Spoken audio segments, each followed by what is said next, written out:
Саламатсыздарбы, урматтуу теле көрүүчүлөр. Эфирде Тегирмен теле берүүсү алып баруучулар мен Перзат Сайпурхан жана Айдин Бакытбек. Биз бүгүн азыр Кыргызстанда жана жалпы эле дүйнө жүзүндө өтүп аткан аялдарга каршы зордук зомбулукту токтотуу боюнча 16 күндүк кампания жөнүндө сөз кылмакчыбыз. Бул үчүн бизде бүгүн конокто Нурбүбү Керимова, эксперт, Жогорку Кеңештин экс-депутаты, Исмаилова Рахат, Кризистик борборлор ассоциациясынын психологу бүгүн бизде конокто. Келип бергениңиздер үчүн чоң рахмат. Алгачкы суроону Нурбүбү айым сизден баштасак, азыркы учурда сиздердин, мисалы үчүн, сиз юрист катары иштеп жүрөсүз, көптөгөн ушундай аялдарга каршы зордук зомбулуктарды менен иштейсиз да. Азыркы күндө аялдардын негизи эле абалы кандай? Аларга каршы зордук зомбулук азаюудабы же көбөйүүдө тескерисинчи? Мен эми азыр эң биринчиден саламатсыңарбы? Рахмат чоң ушинтип чакырганыңарга. Азыркы күнү бу пандемиядан кийин, пандемиянын убагында дагы бу үй бүлөлүк зомбулук аябай чоңоюп кеткен. Биз баягы юрист катарында деген карадык, көп иштер болду. Көп айымдар бизге келип мындай жардам сураган убактылар да болду. Анан азыркы күнү мынакей азыркы чоң мамлекеттик бир чоң кампания болот, жыл сайын болот бул декабрда ушундай кампания. Бул кампанияга уйкалаш азыр дагы бир кампания болуп атат, декада болуп атат. Мамлекет кепилдеген юридикалдык жардам боюнчачы. Азыр ошо кампания, ошо эки компания возможно албетте чогуу болуп, биз азыр деген ушул зомбулук көргөн аялдарга өзүбүз мындай баягы юридикалык жардам көрсөтүп берип атабыз. Консультация берип атабыз. Мамлекет аркылуу кепилдеген адвокаттарды жалдап берип атабыз. Ушундай жумуштар болуп атат. Но бүгүнкү күнү зомбулук, мен ойлойм, мындан ары дагы эле көбөйүп атат, дагы эле. Токтогон жок болчу. Чоң рахмат. Рахат айым сизге суроодо, эмне үчүн ушул жалпы бардык биз бул эфирге даярданып атып бүт отчетторду карап чыктык, статистиканы карап чыктык. Эмне үчүн ушул акыркы убактагы пандемия аялдарга каршы зомбулуктун күчөөсүнө алып келди де, булга эмне себеп болууда? Саламатсыңарбы? Бизди ушун чакырганыңызга рахмат. Негизи пандемия учурунда күчөдү деп айтса болот, бирок ал мындай өтө 100% чындык деген болбойт да. Анткени үй бүлөдө зордук зомбулук бар жерде ал ошол учурда күчөдү да, көп учурда. Ошон үчүн баягы пандемияда баягы негизи эле көп көйгөйлүү маселелер мынтип ачылып калбады. Ошон менен бирге зордук зомбулук да чыкты да. Ошон үчүн көбөйдү деп ойлосо болот. Негизичи. Мисалы үчүн сиз кризистик борборлор менен иштейсизби? Анан ошол көбүнчө аялдар кайсы көйгөйлөр менен көп кайрылат? Анан буларга кандай жардамдар көрсөтүлөт ошол жөнүндө? Көбүнчө аялдар баягы зордук зомбулук бөлүнөт эмеспи? Психологиялык жактан, же болбосо физикалык жактан уруп согуу, же болбосо экономикалык жактан акча бербейт, үй бүлөдөгү каражатты жалаң гана эркек мындай эметип кармап сарптагангачы, аялдын ошондой эч кандай укугу жок да, иштебейт, жумушу жок, билими жок. Ошолорго эмне кылып жардам беребиз? Аябай эле такыр жашоо, мындай турмуш үйдө жашаганга мындай мүмкүнчүлүк жок болуп калса, ошолорду убактылуу баш калкалоочу жайларыбыз бар, кризистик борборлор бар. Негизи Кыргызстандын бүт региондорунда бар деп айтсам болот да. Юридикалык жактан дагы жардам беребиз. Биз өзүбүз жактоочубуз бар. Аялдар үчүн ал деген бекер да. Биздин эмебиз кылган жардамыбыз. Болбосо баягы гуманитарлык жактан жардам бергенде башкалардан маалымат болсо, ошолор аялдарга айтып коебуз. Биздин өзүбүздүнчү керектүү каяктан алса болот, каяктан барып эмне жардам алса болот, бүт негизи информационный поддержка деп коебуз анычы. Көп учурда маалымат жок болуп атпайбы, элдечи. Ошондой жардамдарды беребиз. Нурбүбү айым, жалпы суроо бергим келип атат да. Ушундай аялдардын укугун коргоо, үй бүлөлүк зордук зомбулукка каршы иш чараларды уюштуруу, ушундай эле мыйзамдарды буга ылайык келтирүү, ошондой эле жана ушундай декадаларды уюштуруунун мисалы өткөндө угуп калдым бир политологдордон, бул деген батыштын матрицасын бизге таңуулоо, анан бул кыргыздардын өзүнүн мындай кодекстерине туура келбейт депчи. Ошоларга кантип элге мындай жеткиликтүү түшүндүрүп берсек болот да, ошо мыйзамдын үстөмдүүлүгү боюнчачы. Эң биринчиден эми биз деген аял менен эркекти бөлбөш керекпиз да. Биз гендер дегенде эле, гендер десек эле албетте сразу айтат, бул байкуш аялдын укугу бузулуп атат депчи. А кээде эркектердин да укугу бузулат, бул биринчиден да. Анан биздики эми баягы кыргыздын менталитетинде ушундай экен да, эмнегедир бул акыркы жылдары бөтөнчө. Баягы ушу аял деген үйдө отуруш керек, аял деген бала багыш керек, аял деген тамак жасаш керек, көчөдө баспаш керек, бөтөнчө кечинде үйдө обязательно болуш керек. Күйөөсү келгенде баягы тамак жасап кабыл алыш керек депчи. А бизде деген эми мындай да, азыркы күнү биз дайыма айтабыз, эми эгерде үйдө деле отурат элек, жумушка деле чыкпайт элек, эгерде бизди бүт баарын баягы тилегейибиз тегиз болуп калсачы, отура берет элек үйдө. Мен деле мисалы мен деле айтат элем, мен деле үйдө отурам, тышка чыкпайт элем, бүт баарым тилегейим тегиз деп. Бирок бүгүнкү күнү аялдар да, эркектер да баягы бири-бирин өзүндү колдош керек, бири-бирине жардам бериш керек. Үй бүлө дегенден кийин бул кенедей мамлекет да. Ушу кенедей мамлекеттин ичинде эгерде тынчтык болуп, эгерде бири-бирин колдобосо, анда чоң мамлекетибизде деле мындай тынчтык болбойт. Ошондуктан ушундай нерсени биз жер-жерлерде жанагы маалымат компанияларды өткөргөндө түшүндүрүп беребиз. Силер деген илгери мындай болуп туруп, ушундай бир сөз болуп тур да, андроид деген бир кишилерге окшогон бир нерселер болуп туруп, жарымы эркек, жарымы аял болгон.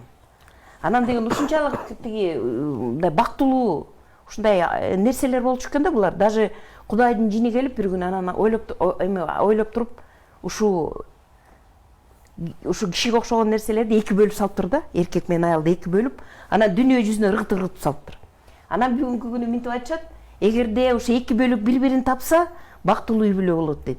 А эгерде мисалы деген сенин жарымың, менин жарымым биригип калса, экөөбүзгө окшошпойт эмес да. Ошондо ошол үй бүлөдө тынчтык да болбойт, зомбулук да болот экен, бири-бирин түшүнбөс болот экен да.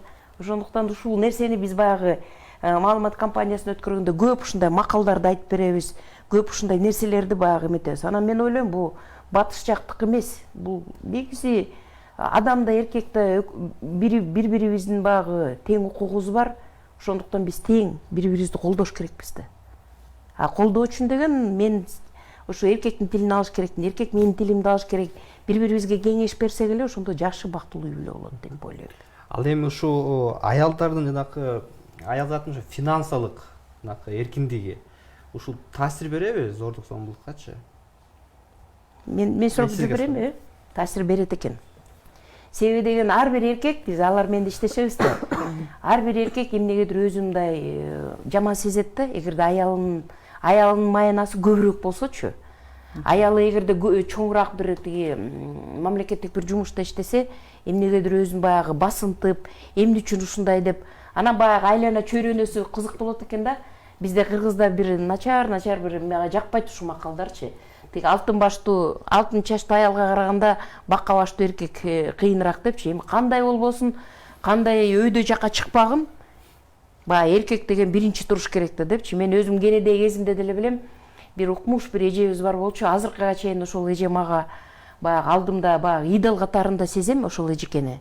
Анткени мен төрөлгөн шаарда көп жыл ошол жакта компартиянын биринчи секретары болчу. Анан абышкасы ошо күйүтүнөн арак ичип, ошол эжекебизди даже сабаганга чейин барчу да. Анан мен айтчумун да, эже эмне үчүн сиз деген ушундай кыйын аялсыз, эмне үчүн чыдайсыз десек ошо айтчу, менде балдар бар, балдарыма ата керек, чыдаш керек депчи. Ушундай психология азыркы күнү кээ бир аялдарда дагы бар да. Баягы тиги биз баягы гендер боюнча деген өзүбүз бөлөк аялдардын укуктарын коргойбуз. Анан өзүбүзгө келгенде биз да ошо зомбулукту көрүп калат экенбиз да. Мен ушундай аялдарды көп көргөм да өзүмдүн турмушумда. Рахат айым, сизге суроо, эгер бул жылкы ошол 16 күндүк активизмдин темасы деген бул негизи ошол каржылоо, анан чогуу баардыгы ошол зордук зомбулукка карата өзүндай жооп берүүгө коомчулукту чакырыптыр да. Анан быйылкы жылы Кыргызстанда бул иш-чаралар кандай өтүп атат? Негизи пандемияны эске алганда, себеби дегенде жылда аябай бардык региондордо, Бишкектин борбордук баягы аянттарында өтчү да булар быйыл кандай болуп атат? Быйыл негизи кандай кыйынчылыктар болуп атат? Быйыл мисалы үчүн биздин кризистик борборду айтсак, биз 25 ноябрдан бери күнүгө укук коргоо органдарын окутуп атабыз, семинар өткөзүпчү. аларга баягы укук жөнүндө, аялдардын укугу жөнүндө, мисалы үчүн гендер эмне экенин, же болбосо гендердик равенство, как будет теңчилик теңчилик жөнүндө ошол жөнүндө айтып берип, ар кайсы 3 райондо окутуп атабыз азыркы учурда. Башка биздин аймактарда да ушундай эле болгон эмелер болуп атат, өзүнчө акциялар, иш-чаралар көрүп атат. Анан эгер биз карап көрсөк, аялдарга карата зордук зомбулуктардын бардыгы көбүнчөсү бул ошол эле үй бүлөлүк зомбулук экен, анан ала качуу, сексуалдык зордук зомбулуктар кирет экен да. Анан былтыр мындан эгер туура эстесем, былтыр чыккан жанагы статистика боюнча ар бир 4-үнчү аял Кыргызстанда ар кандай түрдө сексуалдык мындай иш эмелерге дуушар болгондо, зордук зомбулукка ар түрлүү түрүндө. Эгер ушулардын бардыгын эске алсак, эмне үчүн коомдо ушундай нерселер дагы эле табу катары сезилип атат? Эмне үчүн аялдар ушул күнгө чейин эгер бирөөдөн сексуалдык зомбулук көрүп калса, аларды мындай бир ачыкка чыгарбайт, ачыкка чыккан күндө деле аялдын өзүн күнөөлөгөн болот да. Эмне үчүн ушундай нерселер болууда? Негизи бул сексуалдык жактан зордук зомбулук көргөндөр бизде деген практика ушундай да, сотко барганда деле эме кылып мындай аныкташ үчүн көп эме процедураларды өтүш керек да. Ошон үчүн өткүсү келбейт. Биринчиден, экинчиден сот органдарга ишенбейт. Аны көзүбүз эле көрүп турабыз. Укук коргоо органдарына ишенбейт. Мына мисалы үчүн алыс барбай эле коелу, бурула эмне болуп өлдү? РОВДнын ичинен эле өлдү. Туурабы? Милициянын под носом у милиции. Такой пример. Ошон үчүн эч ким аныктагысы келбейт, ачыкка чыгаргысы келбейт, акырын эле жашай берет. Мисалы үчүн бизде канча психолог иштеп атат, биздин кризистик борбор. Азыр болсо биз телефондо онлайн дагы иштейбиз. Телефон менен айткан бир четинен оңоюраак экен, анткени кишини көрбөйсүң, ал сени көрбөйт. Ал ошо чалып аткан кишиге да оңой экен да. Анан айтып бергендери ушу сексуалдык жагынан эме зордук зомбулук көргөндөр бар экен. Ошону 2-3 жылдан бери жашырып, ичине катып жүрүп, эми азыр мына мисалы үчүн турмушка чыгыш керек, эми жакын эле кишилер да, жакын эле кишилер кылган ошонучу. Мен кантем эми кимге айтам, анан ал киши келип туруп, кээде келип туруп ушинтип коркутуп кетет экен. Сен азыр бирөөгө айтсаң, сени өзүңдү эле жаман көрөт депчи. Анткени бизде деген коом ошондой. Сен өзүң туура эмес баскансың, туура эмес карап койгонсуң, сен балким өзүң ошондой бир өзүң кыймыл аракетиң менен көрсөткөнсүң. Ошондойлорду айтып чыгат да, кызга, аялга караштуучу. Мисалы үчүн жаш кыздар ал өзүнчө бир чоңураак бизден 40тан ашып калган аялдарды мисалы үчүн мен өзүм уккам. Мага ушу жабыркап келген аялдар айтканда, милицияга барса айттыр да, эми сиз эми эже сүйүнбөйсүзбү депчи. Ушундай сизде эми эркектер карайт экен, сүйүнүп, мындай ошого дагы заявление жасасыңарбы дегендер болгондо. Анан ошонун баарын угуп, ал тиги сексуалдык жактан зордук зомбулукка жабыркаган аялдар, кыздар билет ошонун баарын теңчи. Ал кечке ойлонуп туруп, бир гана дагы бирөө көрүп калып, ошону ачыкка чыгарганга мындай вынужден болбосо, көп учурда мындай жашырып эле жашыруун боюнча калып калат. Эми кичине кошуп кетейинби? Негизи бизде ушундай психология бар кыргыз элиндечи, эл эмне дейт дегенчи. Ушу эл эмне дейттин аркасы кичине оорураак болуп атат да. Ушу психологияны эгерде алып салсак жакшы болот эле. Эл сени менен чогуу жашаган жок да. Сенин турмушуң өзүңдүкү да. Биз ушуну түшүндүрөбүз да. Эл эмне десе дей берсин, элдин оозу элек депчи. Азыр сизде деген биздин телегөрүүчүлөр түз эфирге чыкпадыкпы? Эл эмне дейт алып койсо анда деген биздин деген кыргыз эмеси жоголуп кетет, анан мындай болот деп чалып айтышат. Улуттук баалуу. Элем айтсын Ушу эмеге стереотиптер боюнча, ушу стереотиптер, мифтер абдан көп да. Ушу гендердик укук жөнүндө сөз болуп аткандачы. Ушуларды кантип күрөшсөк болот да ушулар мененчи? Абдан көп болуп атпайбы? Мисалы, жанакы алкоголдун ролу боюнча, мисалы, күйөөсү алкоголдук ичим ичип, ушунун айынан состояние аффекта деп туруп, анан аялдын сабап алды деп. Анан буну болсо журналисттер да туура эмес көрсөтүп коет, сенсация кылыпчы. Анан романтизация башталат да. Анан стереотиптер айткан, эл эмне дейт деп. Ушунун баары комплекс түрдө кантип жеткире алабыз да элгечи? Туура эмес экенин. Акырындап ушундай маалымат бере бериш керек негизичи. жалаң гана ушул 16 күндүк акцияда эмес. Жылдын ичинде мисал үчүн силерде Next TV мисал үчүн бир айда бир күн ушул темага көңүл буруп, айтып турсаңыз силер өзүңөрдүн дагы эме көрөрмандарыңар да бар да. Ошолор көрүп, ушул мындай турбай деп, анткени негизи мектептерге барып туруп лекция окуш керек. Балдар менен кыздардын укугу кандай болот? Эгерде кызды урсаң эмне болот? Илгери баягы бизге айтчу эмес беле, мындай болот. Болбойт, ал кыз деген назик болот депчи. Ошол эле учурда кыздарга деген өзүнүн дагы кандай десем, баскан турганды үйрөтүш керек да, анткени сен назик болуш керексиң, акырын сүйлөш керексиң деп, анан кыздарды көп учурда коркок кылып өстүрүп атабыз бизчи. Мисалы үчүн кызыңды жанагындай каратеге берсең дагы бирөөгө деген баягы кандай десем, кол көтөрүп же болбосо өзүн коргогонго да жүрөк керек экен да. Ошол билип турса дагы мындай эмете албайт да, басына бара албайт ошолгочу, ошол кадамга. Ошондуктан кыздарыбызды кичине мындай өзлөрүнүн укугун билгизип, чын айтканда баягы өткөндө да бир психолог айтып кетти, ушундай кучактаганга да болбойт, мисалы үчүнчү. Жаныңа келбесин. Бирөө башка бир адам сени кучактабасын, тийбесин, ошонун баарын үйрөтүш керек. Кыздарга, балдарга дагы мындай да кандай десем, укуктарды, гендерлик теңдикти ушуну дайыма эле айтып турсак, акырындан эми ойлойм, мындай маалымат берсек эле кичине биздин элдер дагы кичине ойгонот болуш керек деп, цивилизацияга бир кадам болсо дагы таштайт болуш керекпиз деп.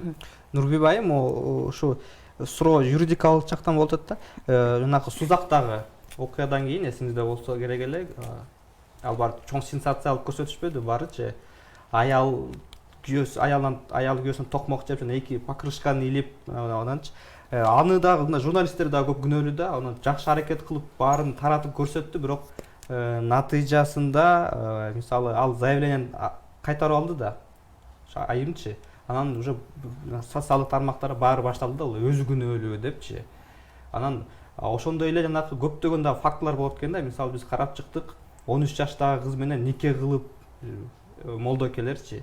Аны болсо дагы кийин кайра туугандар эле милицияга барып маселени чечип коюшат да. Ушул мыйзамдын үстөмдүүлүгүн кантип күчөтөбүз?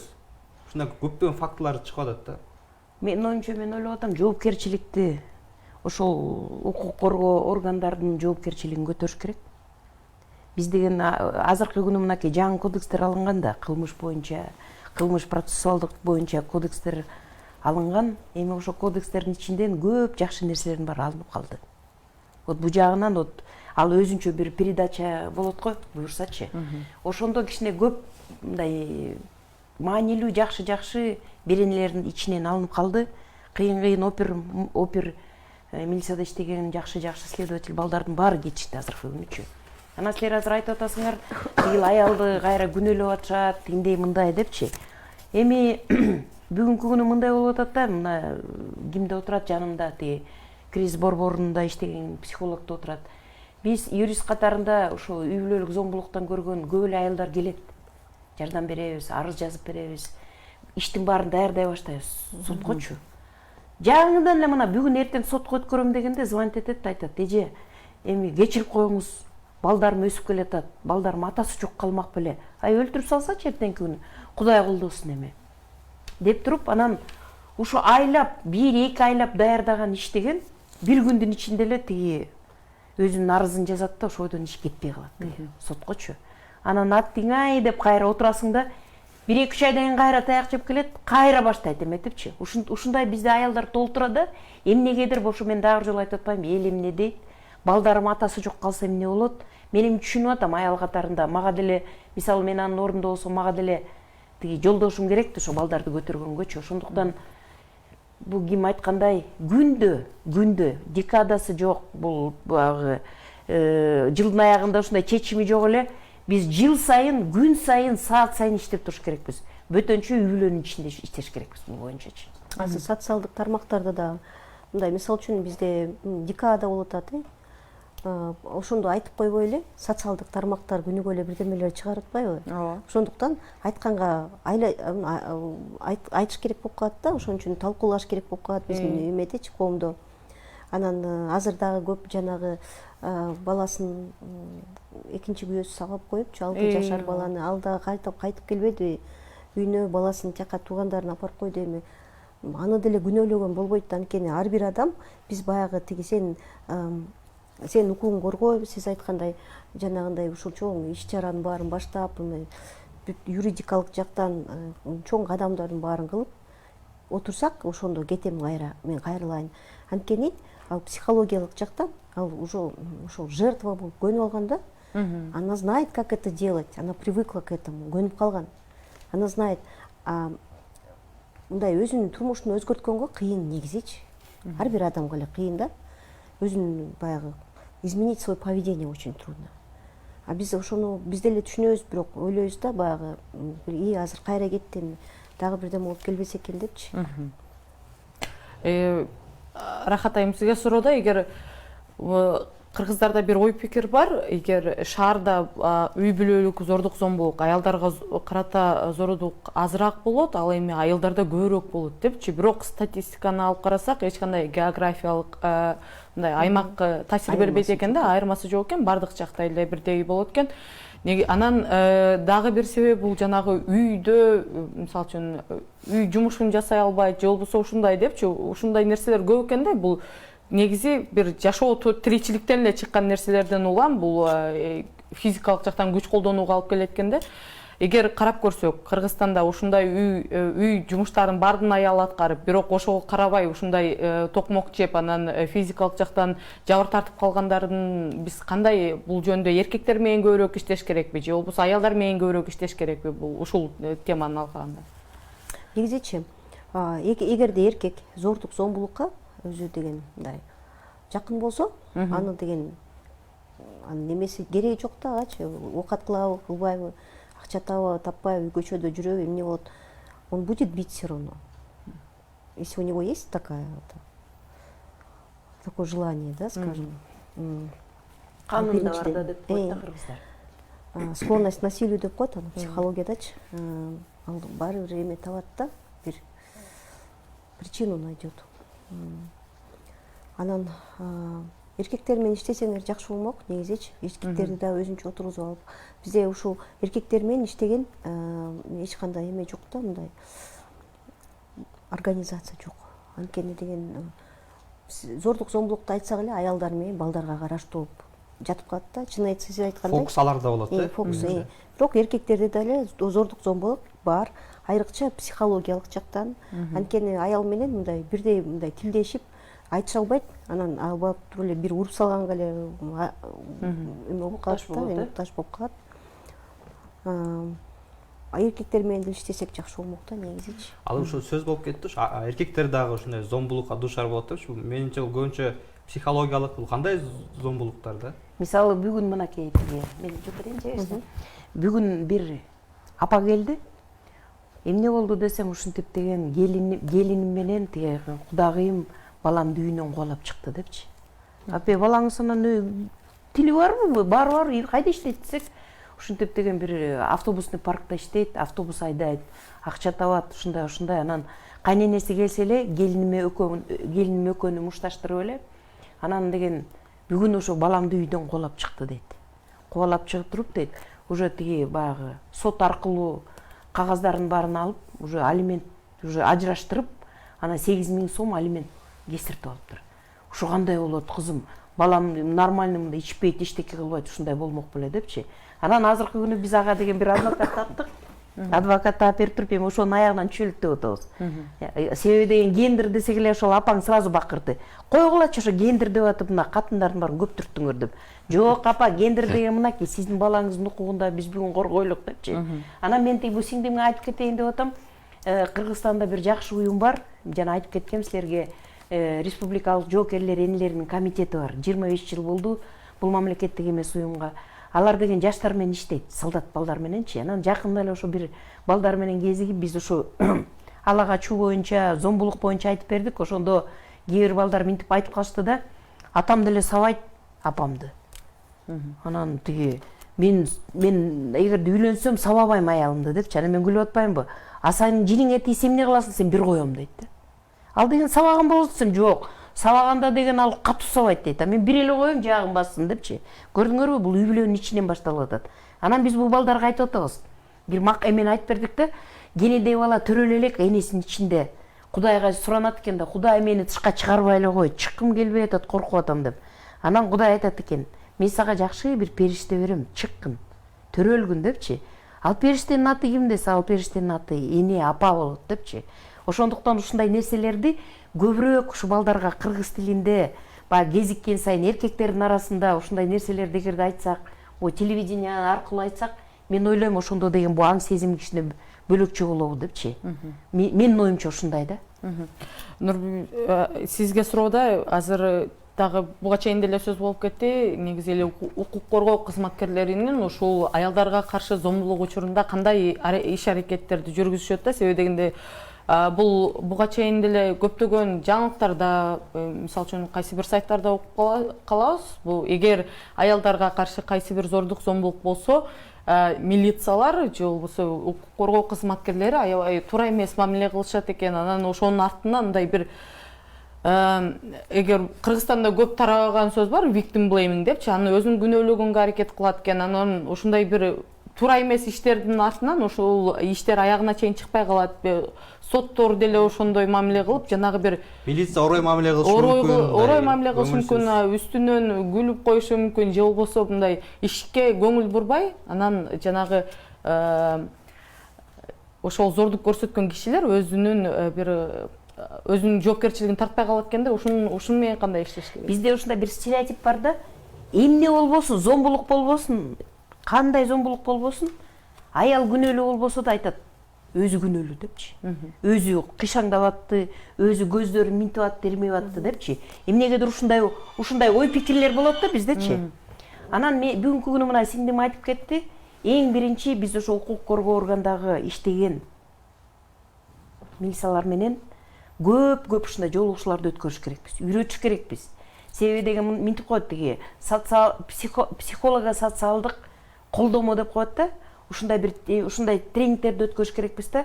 Сизге эгерде ушу зомбулук көргөн аял келсе, ошо менен кандай сүйлөшүш керексиң депчи. Сүйлөшө албайт бүгүнкү күнү. Себеби деген тажрыйбасы жок. А тажрыйба эмне үчүн жок? Тажрыйба мына бүгүн милиция болуп иштеп атат бул отделде. Эртеңки күнү аны тетекке которуп салат. Биз ага деген мисалы деген 1 жыл бою тренингке чыгып үйрөтүп атканбыз. 1 жылдан кийин аны деген гаиге которуп кетет. Дагы 1 жыл балким жумуштан чыгып кетет.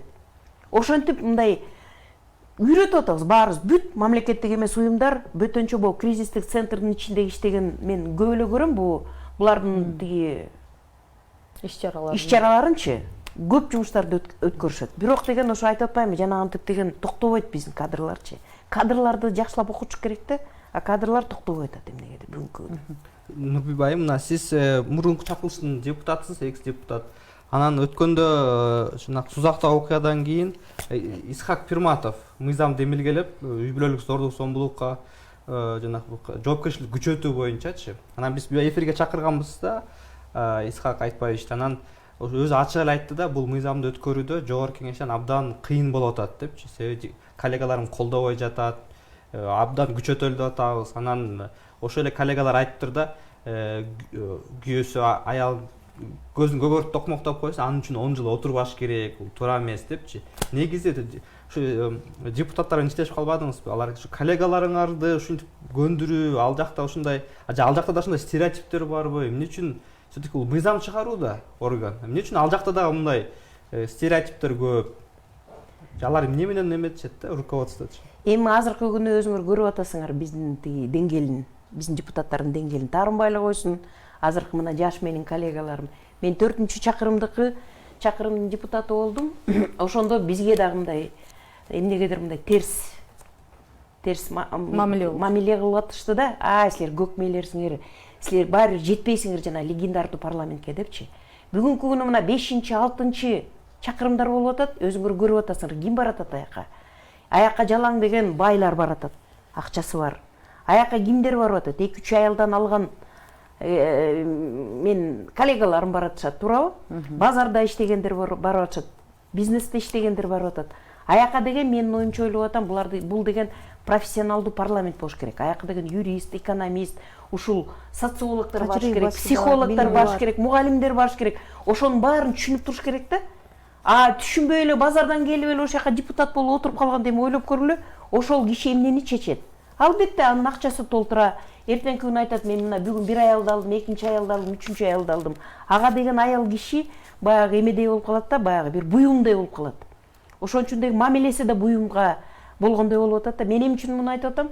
Баягы 2-3 аял алабыз деп бир беренени чыгара башташкан да депутаттар. Ошондо биз деген аябай бул мамлекеттик эмес уюмдардын баары чогулуп, биз чоң жумуш жасаганбыз. Ар бир депутатыбызга деген телеграмма жибергенбиз. Андан тышкары аялдардын телефонун таап, мисалы мен Көлдөнмүн да өзүмчү. Көлдөн бир 7-8 депутат бар болчу. Ошолордун телефондорун алып, аялдардын телефонун алып, анан звонить этчүбүз. Сиздин күйөөңүз деген ушундай деген мыйзамдын долбоорун колдогон атат. Сиз макулсузбу депчи. Ошондо ошолор да бизге жардам беришкен. Ошон үчүн бүгүнкү күнү эң биринчи депутаттардын деңгээлин караш керек. Мынакей чимкирик парламент деп атасыңар. Мен эми антип айта албайм. Себеби ал деген менин коллегаларым, но жыл сайын ушу депутаттардын деңгээли өтө ылдый эле түшүп, бүгүнкү күнү эл арасында ошончолук мындай авторитет жок булардыкы. Баягы биз айтып атпайбызбы, жогорку кеңештин ичине, акимияттын ичине жөн эле баягы зыңкыйып дресс-код менен кирчүбүз да, азыр деген койчой ошо деп эшикти тээп киребиз. Ошон үчүн айылдарга депутат келди десет эле баары тең келип учурашып, азыр баргандан коркушат депутаттарчы. Анткени элдер бетке айтат. Ошон үчүн деген ошо айтып атпаймынбы, бул депутаттарды азыр мынакей шайлоонун алдында турабыз, Кудай буюрса, ошондо дагы бир жолу караш керек да, бирок билбейм кандайча болот эметипчи. Бирок ушундай бир кошумча ошо суроодо жанакы акыркы УПК, уголовдук процессуалдык кодекс жазылып, ошону Евросоюз абдан көп акча бөлүнүп, анан жанакы ошону гуманизация аракети болгон деп көп сындар болуп атат да. Ошо гуманизациянын айынан ошо көптөгөн ошол эле үй бүлөлүк зордук зомбулукка каршы мыйзамдар мындай абдан жөнөкөй болуп калган деп атышат да. Туура ал келе, бул негизги себептер эмне болду? Себеби ошо өзү гуманизация деген бул эмне? Жеңилдетүү деген сөз да. Эми өзүң сурап атпайсыңбы? Батыш менен биздин Кыргызстанды мындай салыштырган болбойт. Биз деген баягы кылым менен жалаң бизде эң биринчи эмне болчу? Адат болчу, Адат, шариат деген ушундай тиги мыйзамдар, өзүбүздүн мыйзамдарыбыз бар болчу. Анан батыштын деген алардын өзлөрүнүн менталитети бөлөк, биздики бөлөк. Батышта деген мисалы деген ал аякта айтат, чын эле аялга тийбеш керек, аял деген тең болуш керек деп. Катуу монтип карабаш керек, мисалы үчүн. Минтип карап коюп, мисалы деген минтип колуну эметип койсо, это уже считается сексуальный харассмент деп коет. А бизде деген кучактап алышат, баштан ары бир коет, бир дагы бирдемелерди. Это считается в порядке вещей деп айтышат да буларчы. Ошон үчүн деген батыш менен мен ошо ойлоп атам, кичине бизге оорураак болуп атат го бир четинен депчи. Анткени мен кошуп кетейинчи. Көп учурда бизде деген мисалы үчүн үй бүлөлүк зордук зомбулук кылмыштары деянияга кирет. Ал мындай эмне деп коет, кыргызча кандай болуп которсо болот? Жоруктон дагы бир жөн эле баягы кичинекей бала эме тентек кылып койгонсу эле кылмыш эмес, жорук катары. Ошондой болуп саналат да. Мен ошол бир эле эмеге коюп койт элем да. Деңгээлгечи кылмыш анан эме жорук менен эменичи, мисалы үчүн кичинекей бала тентек кылгандай эле да, ошондой. Мисалы үчүн аны бары бир чоңураак бирөө чогулуп турбай кой, антпей эле кой деп туруп кетирбейт да, мисалы үчүн. А аялдын эмне кылып уруп, кандай кылганын аны эч ким сурагысы келбейт. Мисалы үчүн жана эле айтып кетпедимби, укук коргоо органдары менен иштешип, азыр семинар, лекция окуп атабыз. Алардан да сурап атабыз да. Анан биздин айтканыбыз мындай да. Зордук зомбулук бул деген зордук зомбулук болду. Кимдин тили узун, эмне үчүн кылды ал киши, эркек киши, ошону силер чечпейсиңер. Силер закон менен бул кишинин деген эмеси баягы укугун коргош керексиңер. Ушул аялга силер жардам бериш керексиңер. А эмнеден болду? Ал кандай болду? Эмнеден чыкты силердин ал силердин ишмес? Туура айтамбы? Туура. Насилие есть насилие, всё. Вот с этим работайте дейбиз да биз. Харассмент деп сөз болуп кетпедиби? Мисалы силердин ошо кризистик центрлергечи үй бүлөлүк зордук зомбулуктан тышкары, мисалы жумуш орунда ошо аялдар, эркек коллегаларынан ошо харассмент деп коет, тийишме, тийишип, бир жерлерин кармалап ийип, ушунун айынан келип ошого психологиялык жардам сураган фактылар болобу? Бизде сиз бул эжеке айтып кетпедиби, ал мындай жөнөкөй эле иш да. Мисалы үчүн харассмент катарына эмне кирет айтайынбы? Айпери сиз турмушка чыктыңыз беле? Канча балаңыз бар, а эмнеге дагы бала төрбөй атасыз? Вот это тоже считается насилие, понимаете? Мен өзүмдү мен чегараман өтүп кетти бул киши депчи. Ошондой суроо бергенге да, а бизде эмне кылат? Мен бүгүн туулган күнгө чакырдымбы, баарыңар отуруп алып ошондой каалоо айтасыңар да. Мага караштуучу. Эмки жылы сен күйөөгө чыксаң экен же төрөсөң экен. 200 киши тойго келет, ошол айтат, эмдиги жылы 1 жылдан кийин эме ошо тойго келели. Эми бизде ал баягы эмеде да, кыйын да, негизи кыргыздаргачы ушундан өткөчү. Биз азыр балыкчыда ушундай 1 жылды өткөрүп атабыз. Буюрса бу 21-жылы ошо бир кызыбыз бир долбоор утуп алган. Таиландга барып келген, жана Тихоокеанский форум женщин деген бар экен да. Аякта Непал, Бутан, жанагы Индонезия ошонун аялдары бар экен. Анан ал кызыбыз барып келди, ырбачылык кыз өзү. Жаш эле кыз 96-жылкы. Анан айтып атпайбы? Билесизби дейт. Биз аябай бактылуу аялдар экенбиз деди да. Анан эмне үчүн десем, аякта дейт жанагы эми эгерде аял дейт жанагы период этек келгенде дейт, тышка чыгарып салат экен алар дейт. Үйгө киргизбейт экен дейт да. А бизде андай эмес да депчи.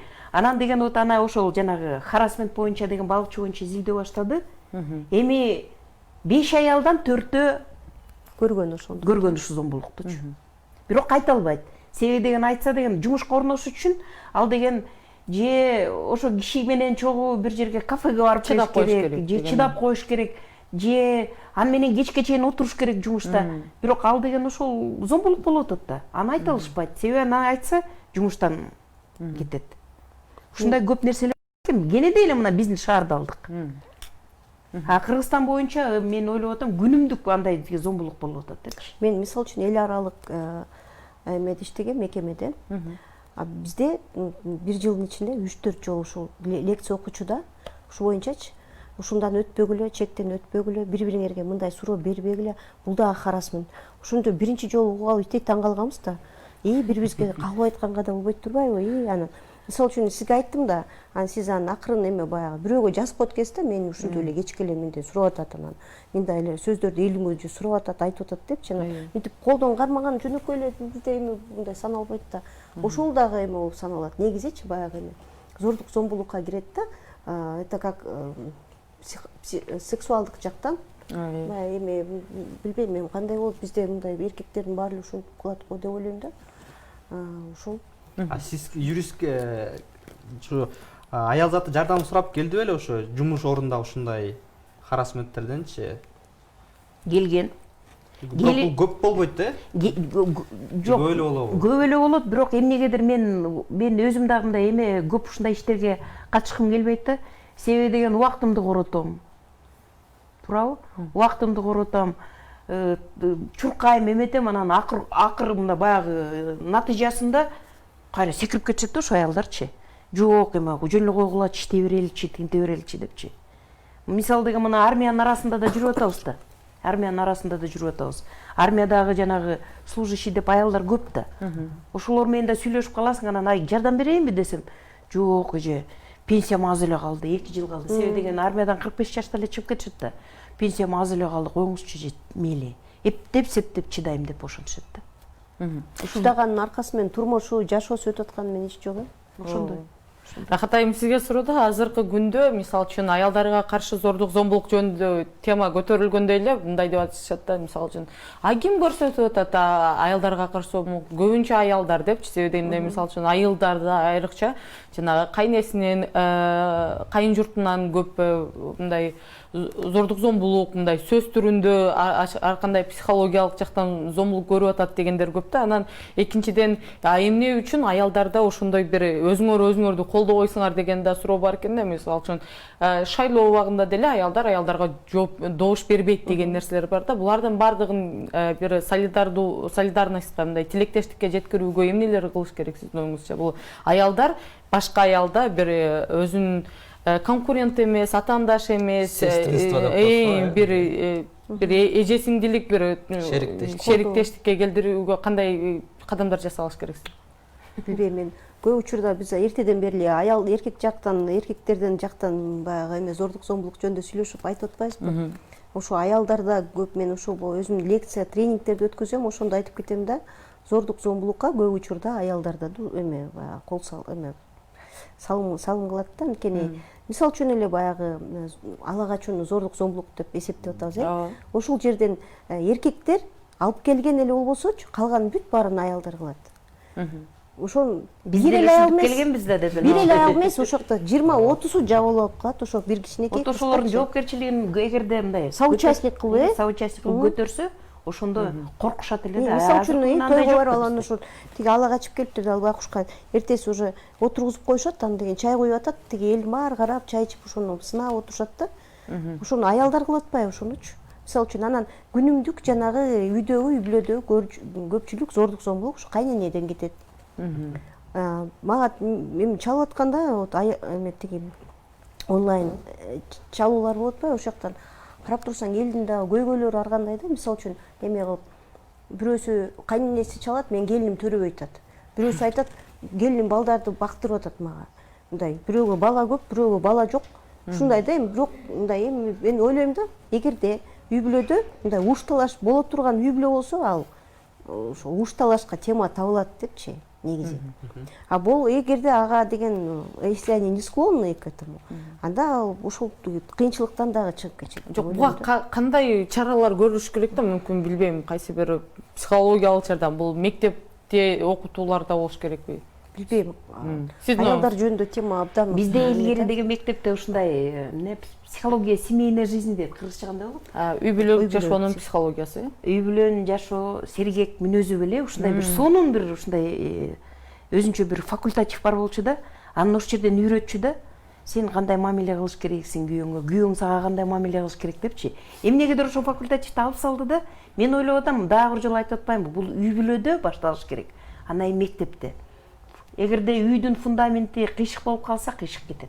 Биз канча тренинг өткөрбөйлүк, канча момундай декадаларды өткөрбөйлүк, эчтеке кыла албайбыз. Үй бүлөдөн, анан мектептен. Японецтер айтат экен да, 5 жашка чейин баланы тарбиялаш керек, 5 жаштан уже тарбиялай албайсыңар депчи.